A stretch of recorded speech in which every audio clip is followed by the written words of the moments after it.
molt content, no m'ho esperava. Estava esquiant bé aquest any, l'estiu ha anat molt bé.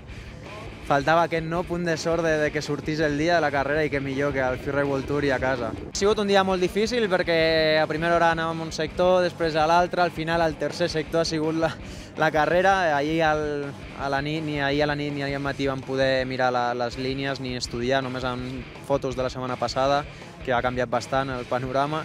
Llavors jo també em vaig fer una mica una idea de les línies que volia fer, però no vaig tancar res.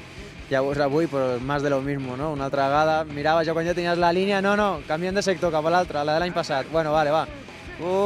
No, que ara l'altre. Joder, vaig a dir, canviant tota l'estona. I al final aquí tenia dues opcions, una més d'arriscar, que ha sigut la que he fet al final, i l'altra més conservadora. Llavors, pues, bueno, al final, quan he arribat a dalt, he acabat de decidir. Ho he vist clar, m'ha somat bé i ho he vist dins del que cap que era factible fer-ho i em veia motivació per fer-ho i la veritat que ha sortit perfecte. Sí, és una oportunitat que m'havien donat i tinc que donar gràcies a Ordino, sobretot a la gent d'aquí que treballa, que han confiat en mi i la veritat que és el tercer any que puc venir aquí i bueno, també és una forma d'agrair, no? A la gent que confia en tu, dels sponsors també, la família que està sempre ahí apretant, no? Perquè continuïs, que t'apoyin per cada cop que tens que sortir i bueno, pues una mica la recompensa de tot aquest esforç. Sí, la veritat que cada any es nota i sobretot aquí al World Tour el nivell està estratosfèric, però és que al Qualifier te'n vas a una prova 4 estrelles és igual també, és increïble el nivell que pots arribar a trobar.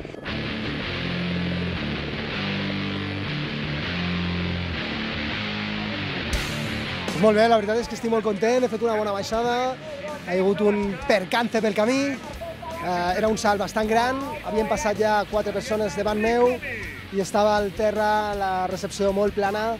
He intentat aguantar com sigui, però com un acordeon, m'he quedat pel camí, he fet una caiguda, he seguit endavant sense problema, he acabat la meva línia, he fet exactament el que volia fer, per tant cap problema. Llàstima, a vegades es guanya, a vegades es perd, s'ha de saber perdre també.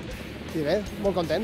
Sense cap mena de dubte el nivell està altíssim, cada cop veiem més tricks, cada cop veiem més backflips, tresos, corks, la gent està barrejant molt el backcountry amb el que és el freeride, però de totes maneres avui hem vist, per exemple, que les línies altament freeride es puntuen molt bé, no?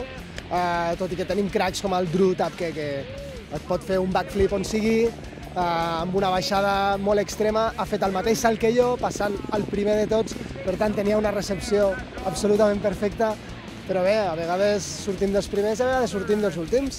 És fantàstic, l'Aimar és un gran esquiador, ja porta anys demostrant-ho, no acabava de tenir aquesta sort d'arribar a baix en les seves línies, avui ha escollit una línia molt diferent a tota la resta, ha escollit una línia molt exposada, amb un doble salt entrat a una canal, molt maca realment, ha baixat amb molta força, molta energia i la veritat és que se li ha vist recompensat traient fora del podi a ni més ni menys que René Barkeret i ficant-se ell en un tercer lloc.